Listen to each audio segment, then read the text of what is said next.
Emma Reyes, a 28-year-old girl living in a cramped Brooklyn apartment, the kind where the sink leaks and the heat only works half the time. She was an artist, well, she wanted to be. Most nights, though, she was just eating ramen straight out of the pot, her paintbrushes sitting untouched because she couldn't afford new colors. Her studio was a corner of her living room with a wobbly easel and a stack of canvases she'd scavenged from thrift stores. Her biggest sale ever was a 50 sketch of a goofy cartoon dog she'd done for her neighbor's kid Timmy, who kept asking her to draw his pet goldfish next. It wasn't much, but it paid for a couple packs of noodles, so she called it a win. Emma wasn't miserable, though not completely. She had this spark, you know, the kind that keeps you going even when your bank account is screaming, "Give up already." She'd bike through the city with her headphones on, humming along to some old Taylor Swift song, dreaming of the day her art would hang somewhere fancier than her peeling walls. But dreams don't pay the bills, and the subway? That was a luxury she couldn't swing. So yeah, she pedaled everywhere, rain or shine. And then came that night, the one that flipped her whole world upside down. It was pouring. The kind of rain that soaks you to your bones in seconds. Emma was biking home from her part-time gig at a coffee shop, her apron still stuffed in her backpack, when she hit a slick patch. She swerved hard and bam! Right into the side of this shiny black car that looked like it belonged in a movie. A Bentley, she'd figure out later. Her bike crumpled like a tin can, and she went sprawling onto the wet pavement, her elbow stinging and her pride bruised worse. I swear she thought she was toast. Like, great, now I've wrecked some rich guy's car, and I'm gonna owe him my soul. The driver's door swung open, and out stepped this guy-doll, sharp suit, dark hair, a little messy from the rain. Daniel Carter. Yeah, the Daniel Carter. Tech billionaire, CEO of some big-shot company, the guy you've probably seen on the cover of Forbes or whatever. Emma braced herself for the yelling. She figured he'd chew her out, call her an idiot, maybe sue her for scratching his precious ride. But he didn't. He just stood there, rain dripping off his fancy coat, and looked at her. Not at the dent in his car, not at her busted bike, just at her. And then he said, real quiet, "Are you okay?" Her heart stopped for a second. Not because he was hot, though. Yeah, he kinda was. But because he sounded like he actually cared. Staring up at this billionaire guy who just asked if she's okay. Like, what do you even say to that?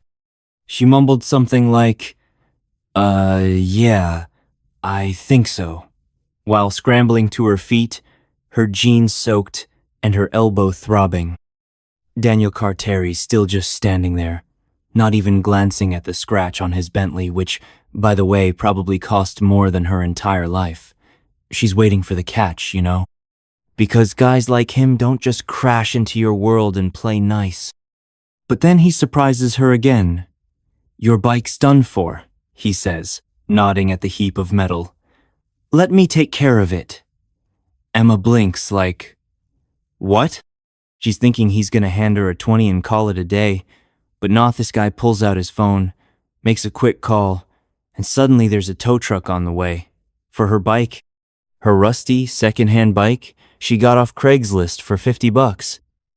She's half laughing, half freaked out, because who does that? They end up ducking under a shop awning to get out of the rain, and that's when she really looks at him. Daniel's not what you'd expect from a billionaire. Sure, he's got the suit and the fancy watch, but his eyes, they're tired. Like, bone-deep tired. He's got this quiet way about him, not loud or flashy like those Wall Street dudes you see on TV. And he's asking her questions, real ones like, where she's from, Jersey, originally, what she does, art, sorta, why she's biking in a downpour, broke, duh. It's weirdly normal, like they're just two people chatting, not a billionaire and a girl who can barely pay her electric bill. Then he drops the bomb. "I want to buy your art," he says, casual as if he's ordering a burger. Emma laughs straight up snorts because she's thinking he's joking. "Which one?" she says. "The one of my cat sleeping on the couch or the sad little tree I painted when I was depressed?" She's expecting him to laugh too, brush it off. But Daniel just tilts his head, serious as anything, and goes, "All of it." Her jaw drops. She's like, "Wait, what? You don't even know if it's good." And he shrugs, rain dripping off his hair, and says, "I saw the sketchbook in your bag when you fell. You've got something real." Emma's heart does this flip. Because nobody's ever said that to her, not her high school art teacher, not her ex who told her to get a real job, not even her mom, who's always worried she'll starve. And here's this guy, this stranger, acting like her doodles are worth something. By now, the tow truck's hauling her bike away, and Daniel hands her a business card, simple, black, with his name and a number. "Think about it," he says. "I'll get you a new bike either way, but I'd rather see what you can do with a real shot." Then he's gone, back into that sleek car, leaving Emma standing there, soaked and stunned, wondering if she just dreamed the whole thing. Back in her tiny Brooklyn apartment, still dripping wet from the rain, staring at this sleek, black business card Daniel Carter handed her. It's sitting on her rickety kitchen table, next to a half-empty ramen cup, and she's just lost. Like, can you imagine? One minute you're crashing your bike into some rich guy's car, and the next he's offering to buy your art of it like it's no big deal. She keeps replaying his words in her head. "I saw the sketchbook in your bag. You've got something real." It's the kind of thing she's dreamed of hearing, but now that it's happened, she's freaking out. She doesn't call him right away. No way. Emma's not that girl. She's too stubborn, too skeptical. She's thinking, this has to be a scam, right? Billionaires don't just roll up and play fairy godmother. So she spends the next day pacing her apartment, her cat, Muffin, weaving between her legs like, "What's your deal?" She even digs out her sketchbook, the one that fell out during the crash, and flips through it. It's full of quick drawings. Muffin napping, the bodega guy down the street, a beat-up sneaker she found on the subway. It's her life, messy and small, but it's hers. Could someone like Daniel really see something in that? Finally, she caves.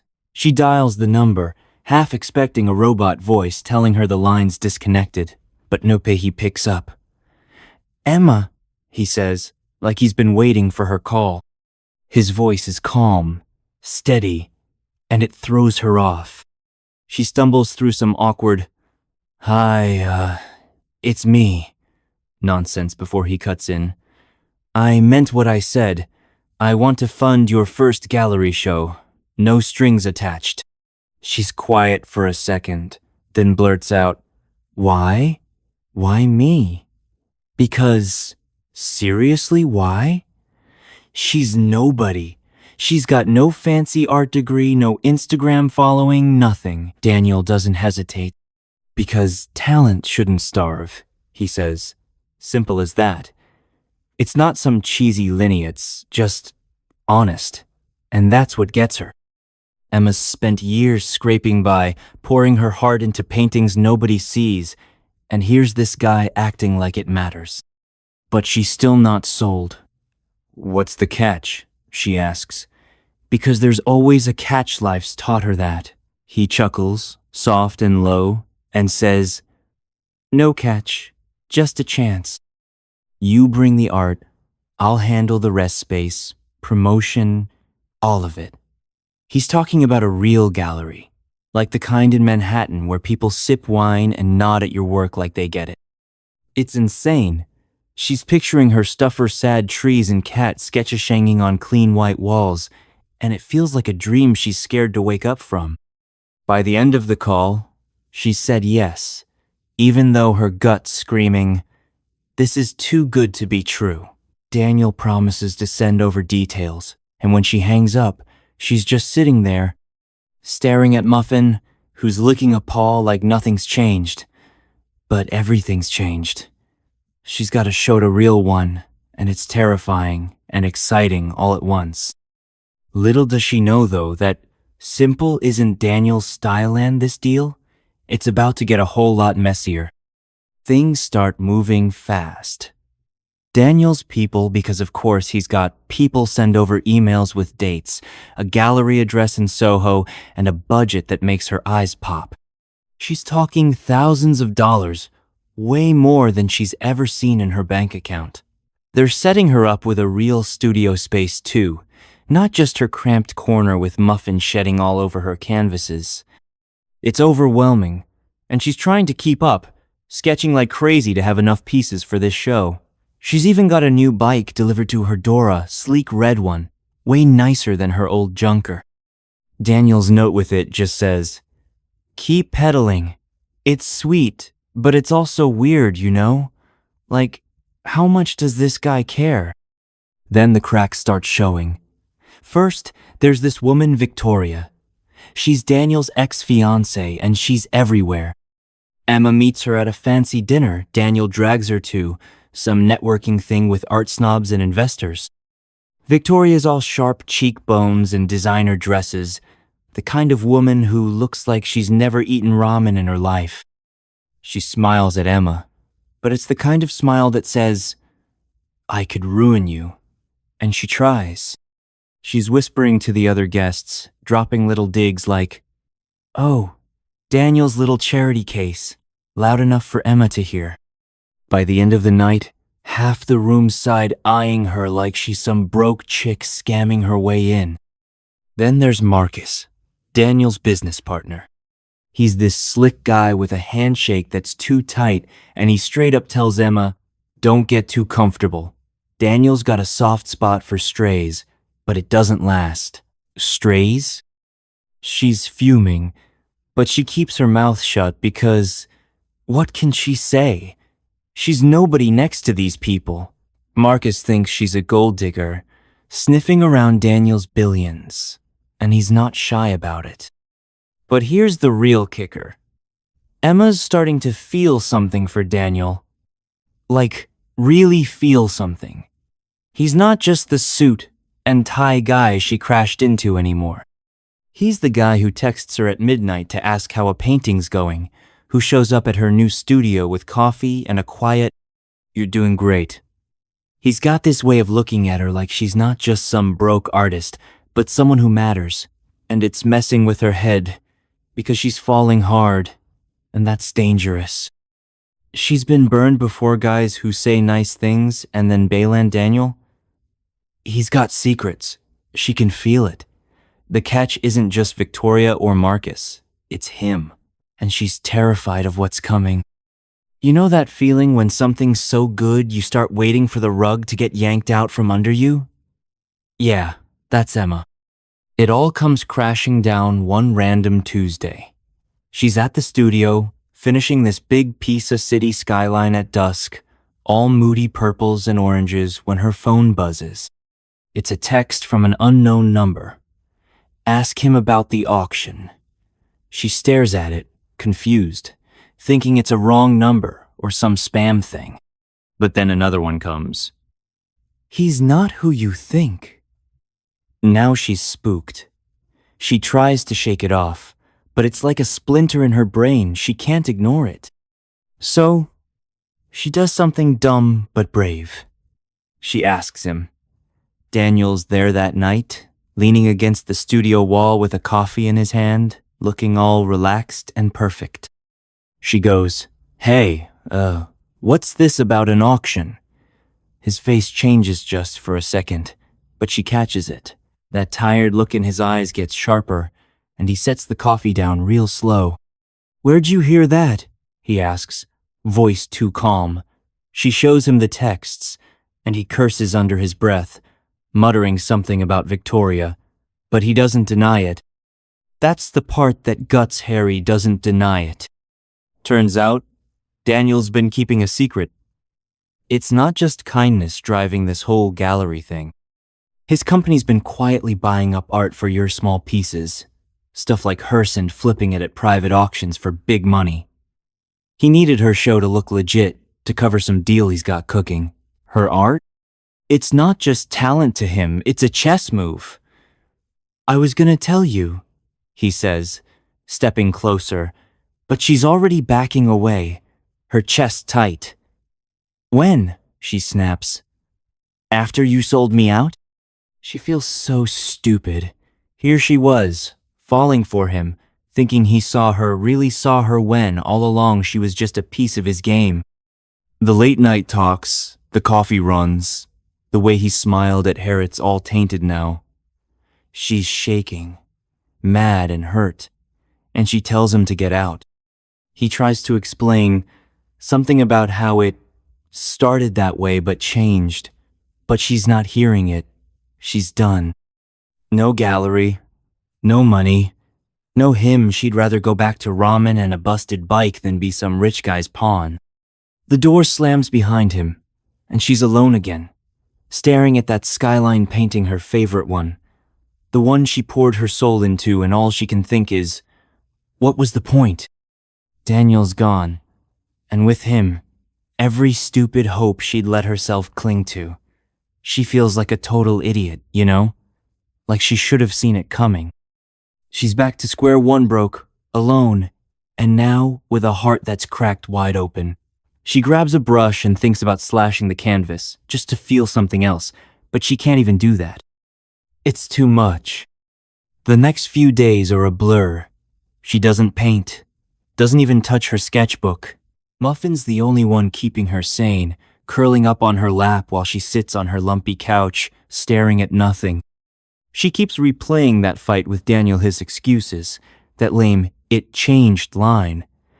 Changed how? She's not some charity case or a business deal, but that's exactly how he made her feel. She'd rather scrape by forever than let someone use her like that. So she ghosts him, blocks his number, trashes the gallery emails, even tosses that fancy red bike in the alley. It's not hers, not really. It's his guilt gift, and she's done with it. But here's the thing. Daniel's not letting go that easy. She's at the coffee shop back to pouring lattes for grumpy regulars when he shows up. It's a rainy afternoon, just like that night they met, and he's standing there in the doorway, soaked, looking like a kicked puppy. Emma, please, he says, loud enough that her coworker Jen raises an eyebrow. Emma's hands shake as she wipes down the counter, pretending he's not there. I don't want to hear it, she mutters, but he keeps going. I messed up. I know I did, but you have to listen. She doesn't want to. She wants to throw a mug at him and tell him to get lost. But there's something in his voice, desperate, cracked, that makes her stop.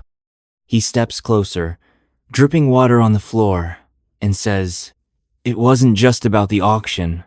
Not after I met you. She laughs, bitter and sharp. Oh, please. You needed my art to fix your little money problems. I was a tool, Daniel. He flinches, but he doesn't back off. Yeah, that's how it started, he admits.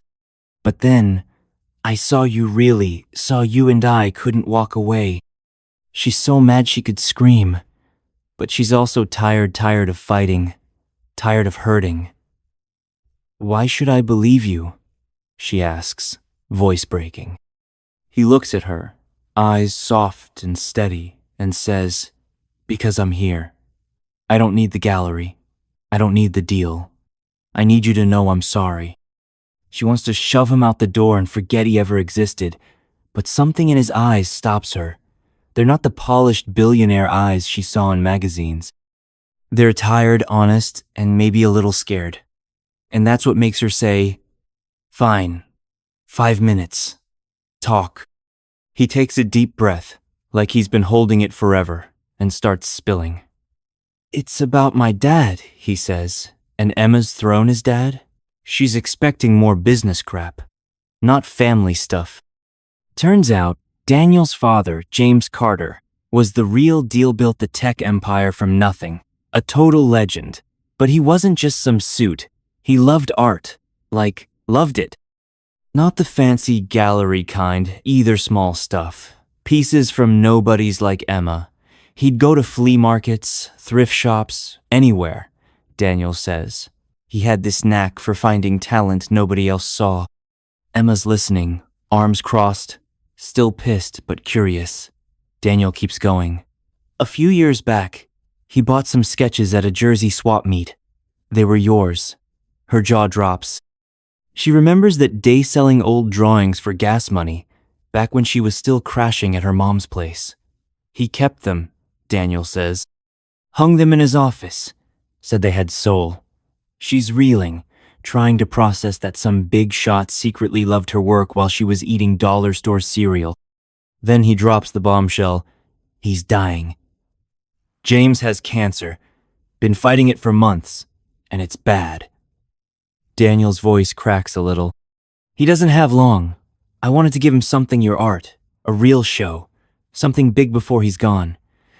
That's why the gallery, the rush, the lies, it wasn't just about auctions or money. It was about his dad. I didn't tell you because I didn't want pity, he says. And then I met you, and it wasn't just about him anymore. Emma's head's spinning. She's mad he hid it, sure, but this is different. It's not some cold business play, it's personal, human. So what? I'm your dying dad's last wish? She asks, sharp but shaky. Daniel steps closer, real quiet. No, you're mine. I fell for you, Emma. The real you, messy, stubborn, all of it. The gallery was for him, but sticking around, that's for me. She doesn't know what to say. She's still hurt, those lies cut deep, but this isn't the Daniel she thought he was. He's not some slick CEO playing games. He's a guy who's losing his dad, chasing a promise, and somehow ended up chasing her too. I'm so sorry, he says, and it's the first time she believes him. He doesn't push her to forgive him, just stands there, waiting, like he's handing her the choice, and for once, she doesn't know what to do with it. The smell of burnt espresso hanging in the air, and Daniel's just laid out this whole bombshell about his dad and how he fell for her. It's a lot. Her head's a mess, spinning between, he lied to me, and he's hurting too.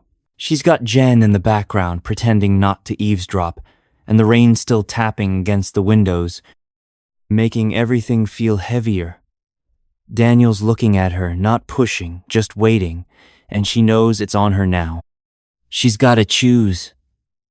Walk away from this guy who broke her trust, or give him a shot to fix it. She doesn't say anything right away. She grabs a rag and starts wiping the counter again, even though it's clean, just to give her hands something to do. I need time, she finally mutters, not looking at him. He nods, real slow, like he gets it. Take all the time you want, he says. I'll be here. Then he's gone, out into the rain, leaving her with a racing heart and a million what-ifs. The next few days are torture. She's back in her apartment, Muffin purring on her lap, and she's replaying everything. The crash, the studio, the way he'd sit there with her sketches, asking about every line like it mattered. She hates how much she misses, that misses him. But trust? That's not easy to rebuild. She's been burned before her ex, Mike, who swore he'd stick around, then ditched her when she wouldn't drop art for a real job. Daniel's different, sure, but he still hid stuff. Big stuff. She keeps asking herself, can I let that go? Then she finds it. She's digging through a box of old junk bills, takeout menus, random pencils when she pulls out those Jersey sketches. They're rough, done on cheap paper, but they're hers. A kid on a swing, a rusty car in the driveway. She remembers her mom nagging her to sell them, how she'd shrugged it off. Now she's picturing Daniel's dad, this dying man she's never met, hanging them up like they're treasures. It hits her hard, not just that he saw her art, but that Daniel wanted to honor that. It's Not an excuse for lying, but it's something. She bikes to the studio, yeah. She kept the red bike after Alan stares at that skyline painting. It's still there, half finished, a piece of her soul on canvas. She picks up a brush, starts adding strokes, and it's like she's painting her way through the mess in her head. Hours pass, and by the time she's done, she knows. She can't walk away not from her art, not from this chance, and maybe not from him. She texts him simple, "Let's talk." When he shows up, she doesn't run into his arms or anything cheesy like that. She just says, "No more lies. Promise me." And he looked her dead in the eyes and promised. Something shifted. It's like she could breathe again, you know? Like maybe this whole thing, him, the gallery, her art doesn't have to end in heartbreak. She's still cautious, though. She's got Muffin staring at her from the couch like, "Girl, don't be dumb." And she's thinking, "I hear you, Cat," but there's this tiny spark of hope.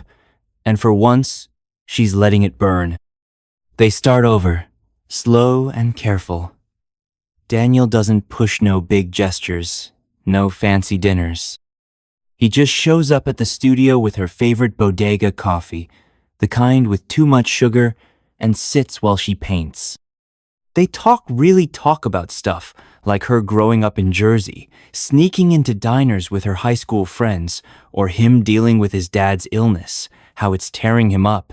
It's not all heavy, though. He laughs when she tells him about the time she tried to dye her hair purple and ended up with a green streak, and she teases him for owning like 10 identical suits. It's easy, like slipping into an old pair of sneakers, and that scares her as much as it thrills her. The gallery show's back on too. Emma's throwing everything into it, painting late into the night, her hands smudged with colors she's finally not afraid to use.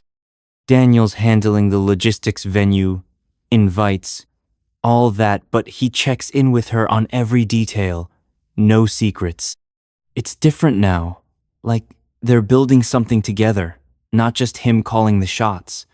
She's starting to believe in it again, in her art, in them. And yeah, she's falling for him harder than before because he's not just the billionaire who crashed into her life. He's the guy who remembers she hates cream in her coffee and asks about her mom's bad knee like he cares. But it's not all smooth sailing. Victoria's still lurking, sending snarky texts that Emma tries to ignore like, "Enjoy your little moment." Marcus, Daniel's shady partner, keeps dropping hints that the company's not thrilled about Daniel wasting time on her.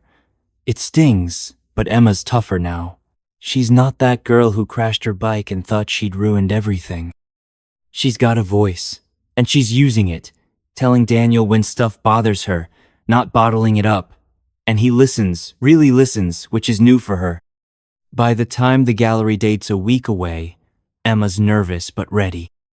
She's got a dozen pieces finished, each one a slice of her Brooklyn at dawn, kids playing in the park, even a quiet one of Muffin sleeping. Daniel looks at them like they're gold, and when he says, "You're gonna blow them away," she believes him. For the first time, she's not just hoping for a whinge, she's claiming it. And when he grabs her hand, just for a second, she doesn't pull away. So, the big night's here, Emma's gallery show. Can you even imagine? A few months ago, she was scraping by, sketching on napkins because she couldn't afford paper, and now she's standing in a swanky Soho gallery with her name on a sign out front. It's surreal, like she snuck into someone else's life. She's wearing this simple black dress she borrowed from Jen at the coffee shop. Her hair's doing its own thing, and she's got Muffin's judgmental stare in her head telling her not to trip in these heels. But inside, she's a nervous wreck, heart pounding like she just ran a marathon. The place is packed art snobs in fancy coats, hipsters with weird glasses, even some regular folks who wandered in off the street. Her paintings line the walls, that Brooklyn skyline at dusk, kids chasing a ball in the park, her bodega guy smiling over his counter. They're her world, raw and real, and seeing them under those bright lights makes her want to cry and laugh at the same time. She keeps catching people whispering, nodding, pointing at her work, and it's terrifying but also kind of amazing. Like, maybe she's not a fraud after all. Daniel's there, of course, moving through the crowd like he owns the place, which, let's be real, he kinda does. He's in a suit, but it's looser tonight, no tie, like he's letting himself breathe. He's talking to some critic, all calm and professional, but every few minutes, his eyes find her. And when they do, it's like the whole room fades out. He's not just seeing her, Arth is seeing her, the girl who crashed into his car and somehow crashed into his life. That look, it's quiet, steady, and it makes her feel like she could do anything. She's chatting with a couple who love her park painting when the gallery owner pulls her aside. "Emma, you're a hit," he says, grinning like he just won the lottery. "We've sold 5 pieces already." 5 pieces. She's doing the maths in her head, and it's more money than she's seen in years, enough to quit the coffee shop, maybe even move out of her leaky apartment. But it's not just the cash. It's the fact that people want her art, want her story. She's not invisible anymore. Later, they call her up to say a few words. Her knees are shaking as she steps onto this little stage, everyone staring. She's no good at speeches. Give her a brush, not a mic, but she takes a breath and starts. It's everything," she says, voice wobbly. "I grew up thinking art was just a dream you starve for. But tonight, you're all here, seeing me. Thank you." And when she looks at Daniel, he's smiling, not a billionaire smile, but a real one, like he's proud.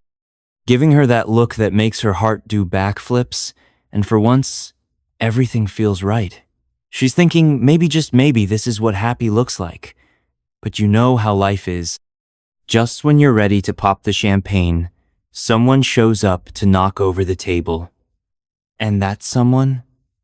It's Victoria, Daniel's ex, strutting in like she owns the place. Emma spots her right away, hard not to. Victoria's in this sleek red dress that probably costs more than Emma's rent, her heels clicking loud enough to cut through the chatter. She's got that fake smile plastered on, but her eyes are pure venom. Emma's stomach twists. She's been dodging Victoria's snarky texts and whispers, but seeing her here, in her moment, it's like a punch she didn't see coming. Daniel notices too, stiffens, his jaw tight, and starts heading over, but Victoria's faster. She makes a beeline for Emma, grabbing a glass of wine off a tray like she's in a movie. "Nice little show," Victoria says, loud enough for the people nearby to turn. Her voice is all sugar, but it's laced with something nasty. "You've got everyone fooled, don't you?" Emma freezes, her face burning. She wants to snap back, but her tongue's stuck. Victoria leans in, dropping her voice. "You know why he's really here, right? Daniel's company's tanking. He needed your art to prop it up, fresh buzz. New investors. You're just a prop, sweetie." It's like the floor drops out. Emma's head spins, and she's back to that night in the studio when she found out Daniel was hiding stuff. He swore no more lies. But this sounds too real. She looks at him, weaving through the crowd toward her, and her heart screaming, "Is it true?" She doesn't want to believe it, she can't, but Victoria's words are like poison, sinking in deep. The gallery, the sales, his smiles, was it all a game to save his empire? Daniel reaches them, his face hard. "Victoria, enough," he says, sharp and low. She just laughs, tossing her hair. "Tell her, Danny. Tell her how your board was begging for a win, and you picked the broke artist for a quick fix." He grabs her arm, not rough, but firm, and pulls her aside, but Emma's already spiraling. People are staring, whispering, And she feels like that kid in Jersey again, the one nobody believed in. She mumbles an excuse to the gallery owner and slips out the back, her heels wobbly on the pavement. Outside, the city's loud horns, sirens, life, but she's numb. She trusted him, let herself fall, and now she's wondering if it was all fake. Daniel finds her, breathless, calling her name, but she turns, eyes wet. "Is it true?" she asks, voice breaking. He opens his mouth, but for the first time, he's got no easy answer. And that silence? It's louder than anything. She's ready to bolt, to go back to her leaky apartment and forget she ever believed in him. But then he speaks, voice low and rough. "Emma, wait, let me explain." She crosses her arms, cold in her borrowed dress, and glares. "No more half-truths, Daniel. I'm done." He nods, like he knows he's on thin ice. "It's true the company's struggling," he says, and her stomach drops. "We lost a big contract last year. The board's been on me to fix it, new deals, new buzz." "Yeah, your show helped with that." She laughs, bitter, turning away, but he grabs her hand not tight, just enough to stop her. "But that's not why I'm here. It's not why I stayed." He steps closer, and she hates how part of her still wants to hear him out. "I could have backed any artist," he says, "thrown money at a dozen galleries. But I picked you not for them, not for my dad, not even for me at first. I picked you because your art made me feel something real, and then you did." His voice cracks, and she sees it the guy who sat in her studio with coffee, who laughed at her dumb cat stories. "I didn't need you to save my company. I needed you to save me." She's shaking, tears stinging, because it sounds so good, but she's scared. "How do I know?" she whispers. "How do I know you're not playing me?" He lets go of her hand and pulls out his phone, scrolling fast. He shows her an email sent that morning to his board. He's stepping down, selling his shares, walking away from it all. "I'm done with their games," he says. "I don't want billions if it means losing you." It's not a movie moment, no violins, no perfect kiss. It's messy, raw, just them on a noisy street. But it's enough. She sees it in his face. He's choosing her, not his empire, not his name. "You're an idiot," she mutters, half laughing through tears, and he grins. That real grin she loves. "Yeah, but I'm your idiot." They don't fix everything that night. Trust takes time, and they've got work to do. But they start over together. He moves into a smaller place. No penthouse, just a normal apartment where they cook bad pasta and argue about paint colors. She paints, not for galleries, but for her. And every day he's there, proving it's real. Not money, not power love. That's the fortune they build. One messy, beautiful step at a time. If this story touched your heart or made you smile, give it a big thumbs up and drop your thoughts in the comments. I can't wait to hear. And if you want more stories like this, hit that subscribe button and ring the bell so you don't miss a single one. Thanks for watching. You're awesome.